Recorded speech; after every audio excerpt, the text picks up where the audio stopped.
You're probably asking yourself, just who is this clown? Along with Holly Horton, I'm James Cebulski, and this is Sports Center. Holly, the NHL entry draft, always an exciting time for countless teenagers, but I'll tell you what, I mean, the NHL GM's kind of stealing the show on this day. Absolutely. Nice to have you along. I'm glad you got the memo for Pink. Yes. We met. You know, try to keep it real that That's way. right. You know? Yeah, some trades threatening to upstage the young man on the most important day of their young lives thus far. Earlier in the day, two trades involving goaltenders took place. The Nashville Predators traded Thomas Vokoun to Florida for a first-round pick and 2 second-round picks. Also, the Maple Leafs acquired a goaltender for the second straight year on draft day, landing Vesa Toskala from San Jose as well as forward Mark Bell for 3 draft picks. What we've created here is real healthy internal competition and a tandem that is going to give us and our coaches and our club a little more flexibility in goal. And you know, we thought 72 for Andrew, while he demonstrated he was capable, it was probably not the right mix for us. Every hockey player always want to play once in their career in Canada, and especially in Toronto. Me and my wife, we are really excited to come there because we know it's a real hockey town, and yeah, we're excited. I don't know what else to say. On to the draft. Dale Talon and the Chicago Blackhawks with the first overall pick. Would it be American Patrick Kane or BC's Kyle Turris? And we proudly select from the London Knights, the Ontario Hockey League, Patrick Kane. Kane becomes the 6th U.S.-born player to be selected first overall and the second in as many years. He spent last season with the London Knights, where he recorded 145 points in only 58 games. He believes he can crack Chicago's lineup next season. I think I'll give myself a chance, you know. That's my goal, is to go into that camp and make the team. But, you know, if not, I got a great place in London, and it's been unbelievable this year. But don't get me wrong, I'm going in to make the team right away. With the second overall pick, the Philadelphia Flyers selected American forward James Van Riemsdyk from the U.S. Under-18 development program. Van Riemsdyk, a power forward, is committed to the University of New Hampshire next season. Wayne Gretzky's Phoenix Coyotes were on the clock with the third pick and wasted no time making their selection. For the Burnaby Express, they caused a near... The Phoenix Coyotes are thrilled to announce from the BC Junior League, from Burnaby, Kyle Turris. Turris is the first Canadian taken in the '07 draft, a skilled forward with great playmaking abilities. He was named BCHL's Player of the Year this past season.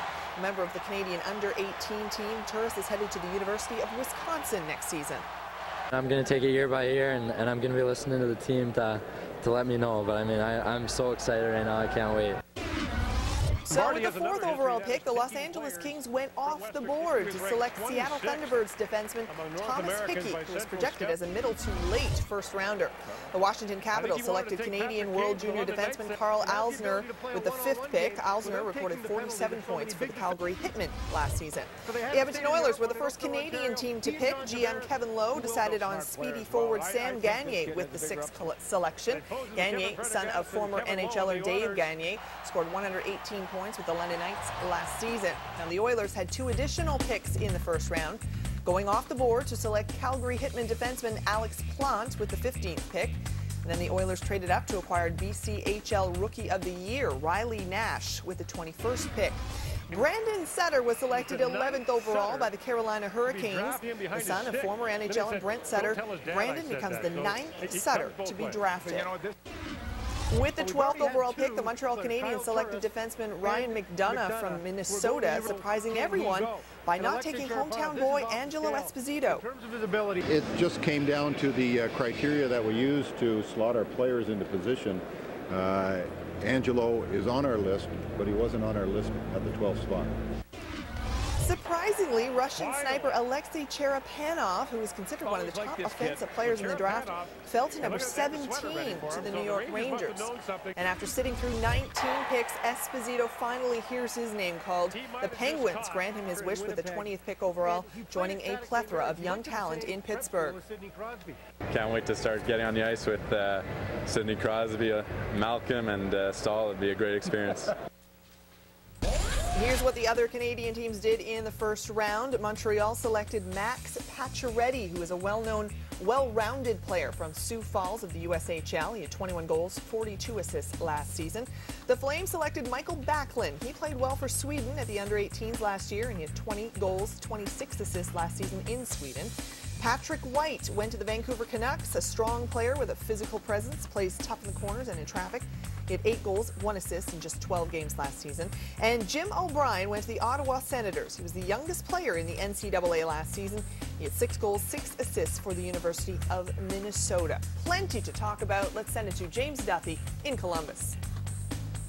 Thank you and welcome back to Columbus. The building almost empty now, though I thought for a while that Angelo Esposito and Alexei Cherepanov would still be sitting there.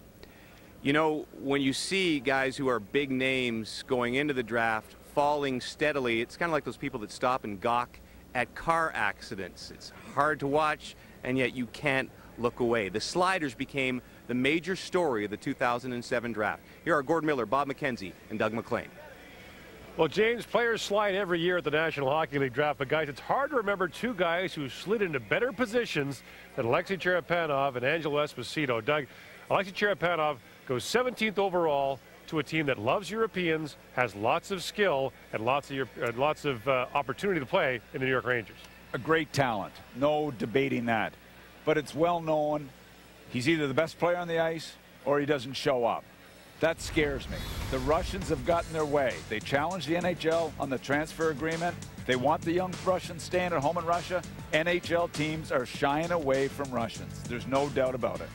Yeah, I'm not sure about this one because, you know, Evgeny Malkin was able to come over to the National Hockey League, exit using a 2-week clause in the labor laws in Russia, made it easy for him to come over and play for the Pittsburgh Penguins. I don't think that the lack of agreement between the National Hockey League and the Russian Federation is that great an impediment to getting a player over right now. So if that's the case, if that's honestly the case, then people backed off on Cherepanov because they thought he was inconsistent or he was a wild card. But anybody who watched the World Junior Championship, anybody who watched the Russian Super League all year long, he scored 18 goals. That's one more than Pavel Bure scored as a first-year player in the Russian Super League. I don't get it myself based on the talent level of this guy. That's the Russian recreational league you're talking about. Now let's talk about Angelo Esposito. A much different situation for him. His hometown team passed on him. The Montreal Canadiens were sitting there. They passed on him. Esposito sits there and sits there and sits there.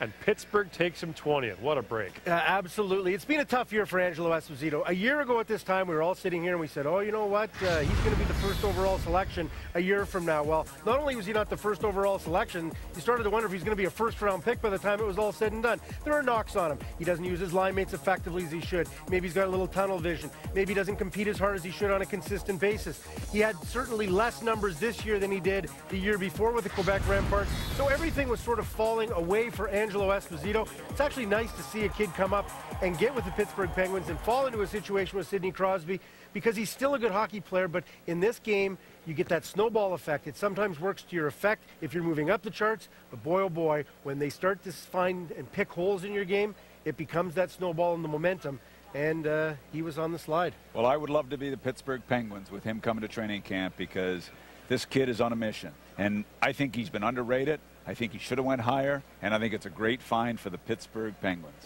Well, I'll tell you what, if you watch closely in 2 cities, in Pittsburgh when he joins the Penguins, and in the capital city of second-guessing, Montreal. James? All right, thank you guys. Back with Pierre Maguire, and I guess the other kind of sliders, the other major story in this draft, the guys who slide post to post, the goaltenders. Before anybody was in the building, 2 significant trades involving goaltenders. First of all, Toronto getting Vesa Toskala. Like it? This better work for Toronto because when you really look at it, John Ferguson Jr.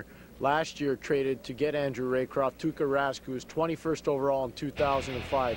Now, when you look at Vesa Toskala, he's very athletic, he's well-skilled, he's very, very technically sound, and the thing about him is he can remind you a lot of Mika Kiprusoff. That's the positive for Toronto. But when you look at the Andrew Raycroft situation and him being the #1 last year, and now they're bringing in a guy who could be potentially the guy that usurps his position, that could cause problems internally. The other thing is Mark Bell at $2 million a year better produce offensively, because if he doesn't bring offense and if he doesn't bring physical dimension, Toronto Maple Leafs have basically sunk their opportunity to make their team deeper, more talented, and a way to get better, because right now Toronto's kind of stagnating. They don't have a lot of good young players. Also, Florida benefiting in the Nashville fire sale, getting Thomas Vokoun. This was a team a lot of people forget made a last-second run and were very close to making the playoffs. James, they missed the playoffs by 6 points. This is a real good team in Florida, and they just signed Nathan Horton to a 6-year extension. They have Ole Jokinen, they have Stephen Weiss. They've got Jay Bowmister, who's going to be better than ever. I really believe that. They have structure in their organization now. Now they have a legitimate goaltender.